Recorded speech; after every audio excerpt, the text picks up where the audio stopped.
welcome back to another video. Welcome to the channel. Yeah, if you guys like these types of videos, then don't forget to subscribe and comment down below, join in on the conversation, and we'll just jump right into it. I made a video about how to leave a manipulative relationship. So if you guys want to, that will be on that's on my channel if you guys want to watch that video. But I also want to discuss once you leave that manipulative relationship. And obviously this video is more geared towards women because I'm a woman, so I can only speak from a woman's perspective.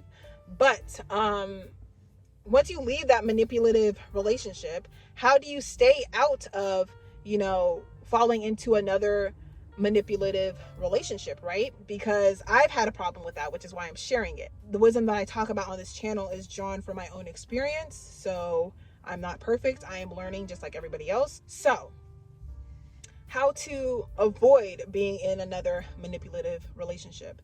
Manipulators and people who essentially like to manipulate and prey on other people, they are very skilled because they themselves have a void. They have many voids, which is why they need you to fill those voids.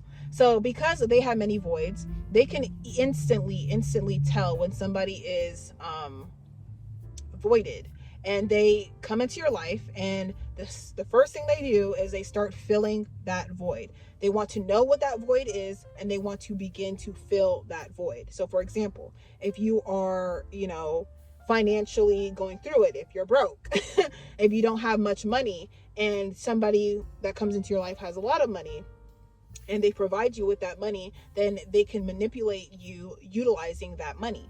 If somebody, if you're homeless and somebody's offering you a place to live, that is opening the door for manipulation. If you have low self-esteem and this person is, lifting you up and complimenting you and saying, hey, you can do it, and this, that, and the third, then they can manipulate you through your low self-esteem. If you are grieving, if you are, going through sadness, they can provide you with drugs and control you with drugs, or control you through whatever high that they're giving you. Whether that be like fake happiness, or whatever that the case may be. So as you can see, the only way to avoid being manipulated is to have no weak points, right?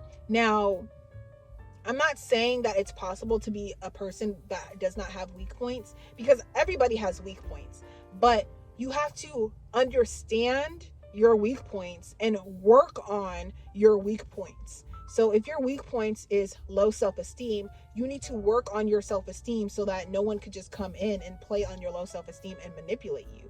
You need to work on your finances. If your finances are not doing well, you need to work on your finances so nobody can come and offer you a little bit of money and start to manipulate you. You need to work on your weaknesses so that nobody can play on your weaknesses and manipulate you. So I'm speaking specifically with narcissism, because this is what narcissistic people do.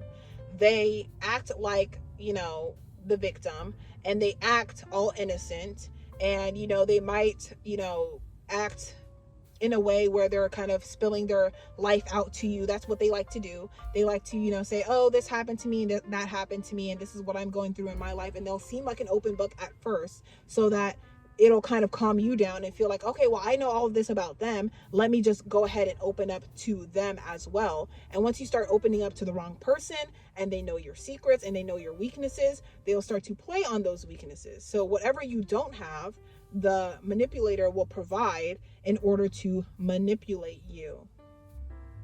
So that's just what I've learned. This is why I don't really fool with anybody right now. I'm kind of just solo dolo. I'm kind of just, if you're not family, if you're not like immediate family, I don't even like go there with anybody. If I have anything personal that I want to discuss, I call my mom, I call my sister, or I talk to my damn self. Because people are so quick to manipulate you, like so quick. And this is why manipulation is like the first It can be, and it's so dangerous because manipulation could go on for so long. Like, imagine you have, like, for example, let me see where it's at. Okay, so I have this battery pack, right? So imagine I'm somebody who constantly lacks energy, and you are like this, portable charger. If you know how to recharge your energy, then I can just draw energy from this at any point in time I want to. If you're somebody who knows how to replenish your own energy. Now, a manipulator does not know how to do that. That's why they have to manipulate. And we learn how to manipulate and get our way from childhood. We know how to do that. You see it all the time with babies. When you tell a baby no, what is the first thing that they'll do? They'll cry. And they understand that them crying is very, like, annoying to hear. Let's just be honest. Like, when a baby constantly is crying for this and for that, sometimes you just want to give them what they want so that they can shut the freak up. I'm just saying. And so that's kind of what a manipulator does. It, will withdraw whatever it is supplying to you so that you can act accordingly to whatever their agenda is. It just is what it is. So, for example, if you are somebody with low self-esteem or you don't have a whole lot of love in your life, then, somebody will swoop in, a manipulator will swoop in, give you what you're missing out on, give you whatever they think that you're missing, or give you whatever you feel like you're missing, and you'll let your guard down and you'll just basically do whatever, they say, just to kind of constantly get what you feel like you're missing, instead of knowing how to create that within yourself. And that's something that I've learned the hard way and at a young age, is that when you know how to create a sort of energy, and especially like if you know how to create and produce love within yourself, you will always be a target for manipulation. But yeah, if you know how to draw energy, and if you know how to create your own love within yourself, then you'll always be a target for manipulation, because you are just an instant source. You're just somebody's battery pack. You're just keeping them going.